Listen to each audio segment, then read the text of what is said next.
Pokémon Scarlet and Pokémon Violet are games that are full of mysteries, and in my quest to talk about every single region before Pokémon Day 2026, I wanted to talk about one. Technically, we're going to two different regions here, or one region and one land, because it begins in the land of Kitakami. So I am not so a stranger, and where are the man and Ogerpon from? Let's get into it.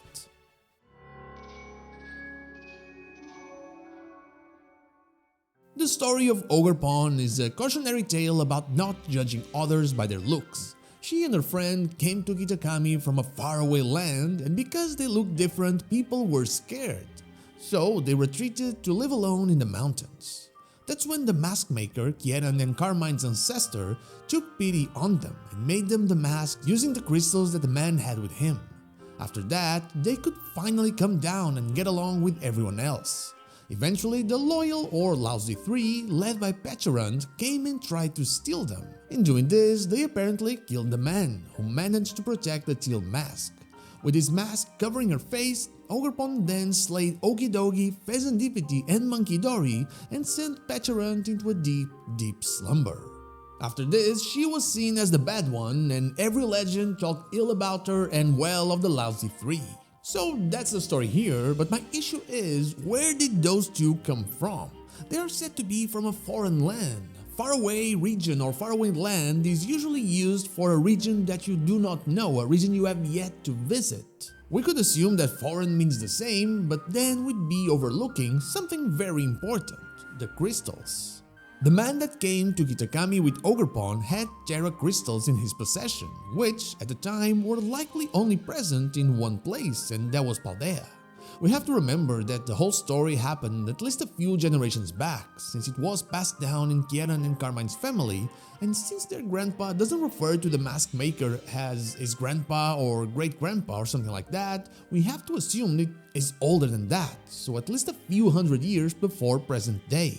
In Scarlet and Violet, we learned about a few time periods that could fit this time frame and point us in the right direction, and honestly, that is the hardest part here, finding a direction for this theory. Terra crystals have likely been leaving the crater since the days of the Paldean Empire. That started 2,000 years before the events of the game and lasted for 1,000 years until they fell into decline.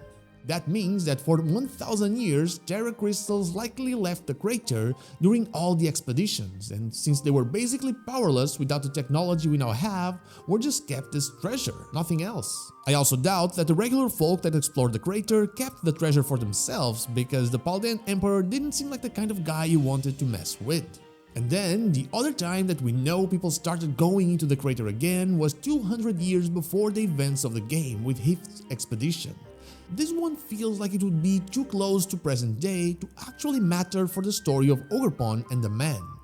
So it's likely that whatever brought the man and Ogerpon to Kitakami happened somewhere between 1,000 years before present day and 200 years before present day. So how would one travel from Paldea to Kitakami at around that time? One could say that he simply traveled, but then why would he have the crystals? Why would he have them in his possession when they were always probably delivered to the Paldean Emperor? Those crystals held some value for sure, they were gems after all, and the man still looked disheveled as if he had been lost or roaming for a long time, not having a lot to his name. He almost reminded me of Ingo in Pokémon Legends Arceus, as if he had gotten there somehow, but didn't really know how to explain it. I'm not saying the man is a faller like many others in the Pokémon world, but I'm saying the man might have experienced something similar to what happened with Heath and the Professor, going from one place to the other. Going from Paldea to Kitakami. It's just that, just like the Paradox Pokémon or for example the Scarlet and Violet book or the Hidden Treasure of Area Zero book, it changes placement in the timeline. But in order for this to happen, two places with a lot of Terra energy, strong Terra energy, need to exist, and if we assume that the man was the one that brought the crystals from Paldea to the Crystal Pool, then that couldn't really happen, unless he wasn't the one. Another event happened between the Paldean Empire falling and the Area Zero expedition, and that was the visit from the merchant from the east. He was the same one that sold the treasures of ruin to the king, the greedy king at the time, and that eventually caused the castle to ruin and Pokemon wielders to be called to seal those 4 Pokemon. So here's where speculation comes into play, a lot of speculation, as facts are basically non-existent. While the merchant went there for the treasure-obsessed king, he probably also interacted with other people and other things. While there isn't any way to prove it, it's entirely possible that he came to interact with terra crystals inside the castle that would eventually ruin. It's also entirely possible that he got offered some, either as a gift, as those were likely very common within the royal palace, or as trade for something else he was selling. The merchant accepted them, but during his travels back home, he realized that he couldn't do much with them. They were simply gems. Yes, they look valuable, they look like treasure, but there's so many gems in the Pokemon world, and some of them actually have some special powers. Some can make Pokemon evolve. So one day, while resting near a lake in the land of Kitakami and feeling very frustrated with the whole thing, he just threw them in there and left, went about his life. Now back to the greedy king, who was obsessed with treasure, which means that while I don't see him doing great expeditions to Area Zero, as those would have been documented and expensive, he surely didn't let the opportunity get past him of trying to get the rumored treasure that lied in there. And he would likely send someone either alone or in a small group. Someone that was strong enough to do so, and this is where the man comes around. Strong he was, after all, he fought the Loyal Three with his bare hands. But here's where things get tough.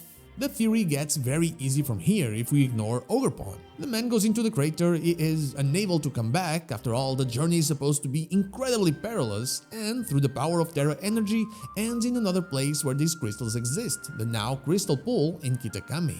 It would explain his ragged clothing, the reason why he wouldn't just leave the place with Ogerpon when they weren't accepted, why he was so different from all the others, and why he had the crystals in the first place. But Ogerpon has a clear Japanese inspiration even without the masks. It's hard to imagine that she doesn't hail from a Japanese-inspired region. One could say that she came from the east with a merchant and eventually got traded to the man that took her into the crater and then to Kitakami.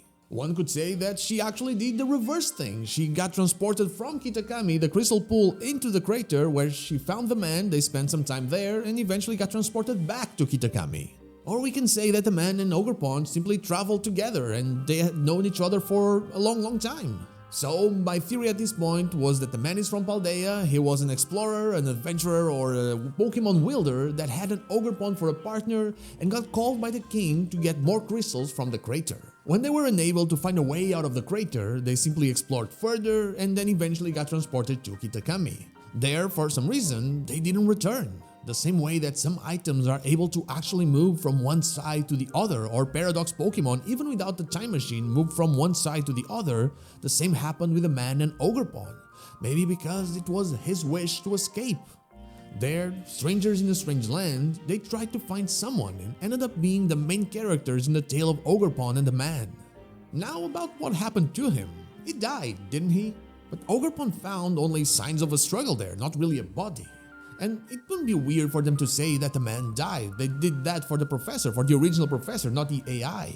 What I think happened is that the man was wounded, he was holding on to the Teal Mask that has Terra Crystals, and it is very close, the whole thing is very close to the Crystal Pool, and he got sent right back to the Area Zero, and there he couldn't return back to Kitakami. Eventually, yes, he died, but not before leaving a message in the form of the strange symbols that we find in that cave in Area Zero. And he did that in order to warn others about what those crystals can do. What do you think about the theory? Let me know in the comments down below. For now, that is all I have for you today. Thank you so much for watching, and I'll see you all on the next one. But before I go, I want to thank my YouTube members Dash Plays, Good Old Deo, and Shun Speak, and my Twitch subscribers Zanes222, Anubis Here, the Dr. Joe, and Lazarix for going the extra mile. Thank you so much for all of your support.